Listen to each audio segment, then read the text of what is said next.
আমি এখান থেকে ফোন করে হোক যেভাবে হোক সেটা চেষ্টা করেছি। আপনি যদি বলেন গণভবন লুটপাট হয়েছে, গণভবনে আমি কিন্তু গণভবন যেদিন হয় লুটপাট ওখানে আমি স্টিল নাও ছিলাম, আমি আমার এক বন্ধু। তো যেটা হয়েছে যে ওটার উত্তরটা মোহাম্মদ ইউনূস খুব ভালো দিয়েছেন, আমাদের উপদেষ্টা। ওটা শুনেছেন আপনি তার কথা? তাই কিন্তু একই প্রশ্ন করা হয়েছিল যে আপনি এখন তো দেশে একটা অরাজক অবস্থা চলতেছে, গণভবন লুট হয়েছে, বঙ্গবন্ধুর মূর্তি বিয়ে করতেছে। উনি দুটো টার্ম বলেছেন, গণভবন যখন লুট হয় কিংবা ইয়ে হয় আবার ফেরত আসছে, মানে উল্টো ঘটনা হচ্ছে, অনেকে 80% সম্পত্তি কিন্তু ফেরত আসছে, উল্টো ঘটনা ঘটেছে। উনি এটা উত্তর দিয়েছিলেন যেটা হচ্ছে স্বৈর শাসকের বিরুদ্ধে বিজয়ের সেলিব্রেশন, মানে এই যে ভাঙা হচ্ছে ওনার ভাস্কর্য, এটার উনি কেন ভাঙছে লোকজন, এটার উত্তরটা ওনার মেয়ে ভালো দিতে পারবে। আপনি একটা স্ট্যাটাস দিয়েছেন, আমি যদি ভুল না করে থাকি, আজ অনেকগুলো গরু বেঁচে গেল, 15ই আগস্ট এই স্ট্যাটাসটা দিয়েছেন। আমি একটু জানতে চাচ্ছি এর পেছনে মর্মার্থটা কি, যে আজ অনেকগুলো গরু বেঁচে গেল?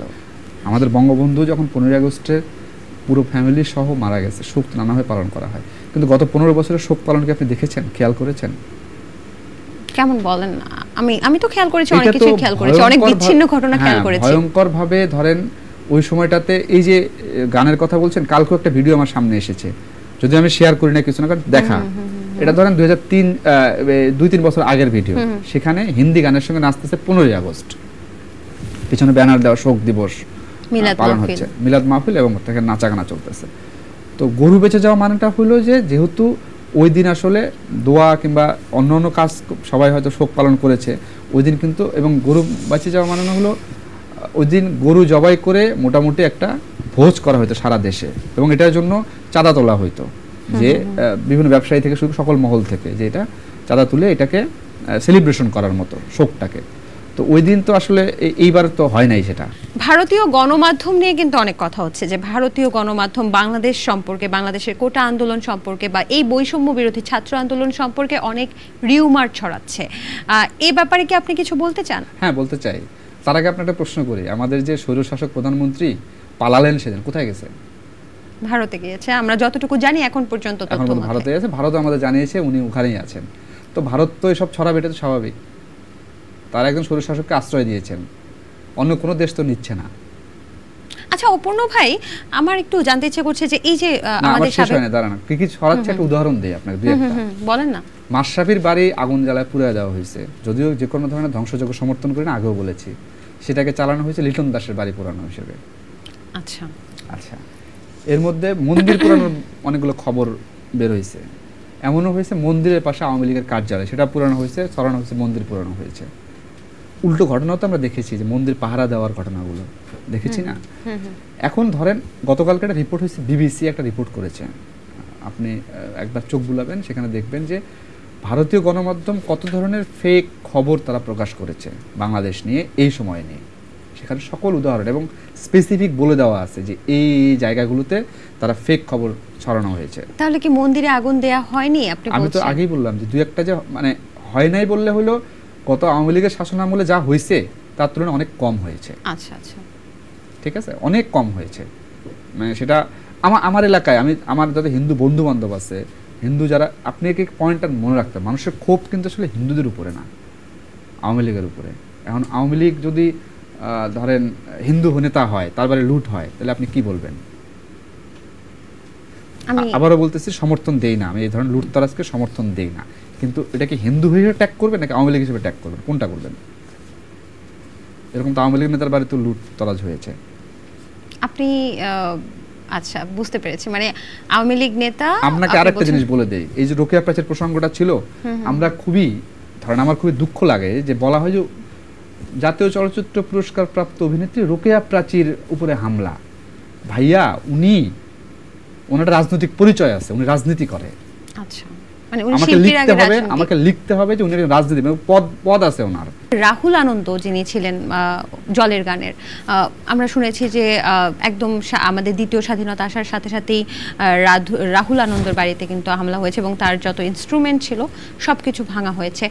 এটার সত্যতা কতটুকু, এবং আপনি এই ব্যাপারে? রাহুল আনন্দের বউ একটা পোস্ট দিয়েছে, ওটা দেখছেন আপনি? আমার দেখা হয়। ওইখানে রাহুল আনন্দের বউ একটা স্পেসিফিক করে দিয়েছে, এবং এই ঘটনা যখন ঘটে রাহুল আনন্দের বাড়িতে, তখন আমি তো সাংবাদিকতার সূত্রে অনেকের সঙ্গে কথাবার্তা হয়, নিউজও করেছি। আপনাকে আমি বলে রাখি রাহুল আনন্দের বাড়িটা কোথায়, এটা কি জানেন? রাহুল আনন্দের বাড়িটা হলো 32 নম্বরের বাড়িটার ঠিক পাশে। ধরেন আপনার সোফায় একটা আগুন লেগেছে, এখান থেকে টেবিলে ছড়াইতে পারে না, টেবিল থেকে আমার সোফায় আসতে পারে না, খুব সহজ। কিন্তু এই আগুনটাও এভাবেই লেগে গেছে এবং আমরা তো আসলে রাহুল আনন্দ বলি বা ওই পরিবারটা বলি কেউই আসলে প্রস্তুত ছিলাম না ওই সময়ের জন্য।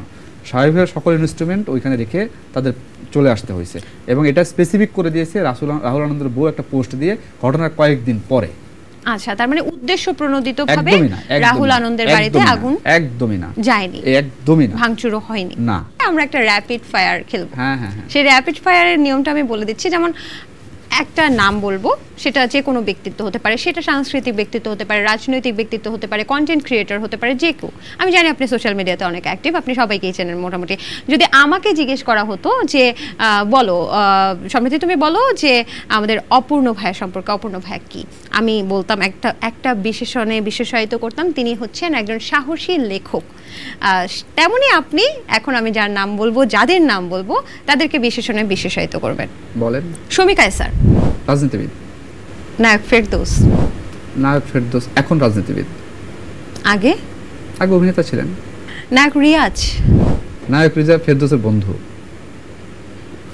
মানে উনি ফেরদৌস যা তার বন্ধু কেমন হবে, একই তো। আচ্ছা, মানে সমমনা, তাই তো বলতে পারছেন। আচ্ছা, মমতাজ। মমতাজ তো ধরেন কি বলবো, এটা মমতাজ গানের পাখি বলা যায়, এমপি বলা যায়, রাজনীতিবিদ বলা যায়। মাহিয়া মাহি। মাহিয়া মাহি ট্রাকের চালক, মার্কা ট্রাক ছিল এমপি ইলেকশনে। মোজাম্মেল বাবু। মোজাম্মেল বাবু উনি আসলে কি বলবো, চাইলেও সাংবাদিকতা করতে পারতেন। সালমান এফ রহমান। দরবেশ। এখন কি? এখনো দরবেশ, কারণ তাকে ডিম ছুঁড়ে ফেলেছিল যে এখন তো আইনজীবী মারা গেছে আর কি, দরবেশের ক্ষমতা আছে বলা যায়। জুনায়েদ পলক। পলকে হলো নেটের কারিগর, বিচ্ছিন্ন নেটের কারিগর। শ্যামল দত্ত। উনি আমার মনে হয় মেধার ব্যবহারটা ঠিকঠাক করলো না। নাইমুল ইসলাম খান। নাইমুল ইসলাম খান এটা মানে হাত দিয়ে যা ছুঁই তাই দুঃখ হয়ে যায় টাইপ। উনিও প্রেসিডেন্সি হইলেন, সরকারও পতন হয়ে গেল। বিসিবির পাপন। উনি তো খেলোয়াড়। ভারত তো আমাদের পার্শ্ববর্তী রাষ্ট্র, তো সেক্ষেত্রে আপনাকে মনে হয় যে আমাদের এইবারই তো বাংলাদেশের প্রথম হলো যে আমাদের প্রধানমন্ত্রী কোনো একটা দেশে গিয়ে চলে গেলেন? এর আগে একজনের হয়েছিল, পালায়ে গেছে যে একজন ছিল, এটা বোধহয় 600 বছর আগের কাহিনী। তখন বাংলার নবাব ছিলেন লক্ষণ সেন, তিনিও এরকম রাজ্য ছেড়ে পালিয়ে গেছিলেন। এবং 600 বছর পরে আরো একটা ঘটনা বাংলাদেশে ঘটলো, মানে 600 বছর পর এই বাংলায় আরো একটা ঘটনা ঘটলো। সেক্ষেত্রে আমাদের পার্শ্ববর্তী রাষ্ট্রের সাথে আমাদের যে ব্যবসায়িক বা বিভিন্ন সংযোগ তো আছে, সেই সংযোগে কোনো সমস্যার সৃষ্টি হতে পারে বা কিছু হতে পারে বলে আপনি কি মনে করেন? না, আমার কাছে যেটা মনে হয় এখন যারা আসলে সরকারে আছেন, অন্তর্বর্তীকালীন সরকার এবং ভারত, এবং আমার কাছে আমি খুব ছোট্ট মেধায় যেটা বুঝি, ভারত আমাদের পার্শ্ববর্তী রাষ্ট্র এবং ভারতের সঙ্গে আমাদের অবশ্যই প্রতিবেশী হিসেবে সুসম্পর্ক রাখতে হবে এবং তারাও নিশ্চয়ই আমাদের সঙ্গে সুসম্পর্ক রাখবেন এবং প্রয়োজনে অপ্রয়োজনে আমরা একে অপরের সবসময় পাশে থাকবো। রাজনৈতিক জায়গা থেকে হয়তো পরিবর্তন হবে, তাদের দেশে যেরকম হবে আমাদের দেশেও হবে, তার মানে এই না যে প্রতিবেশীর সঙ্গে সম্পর্ক নষ্ট হবে। গত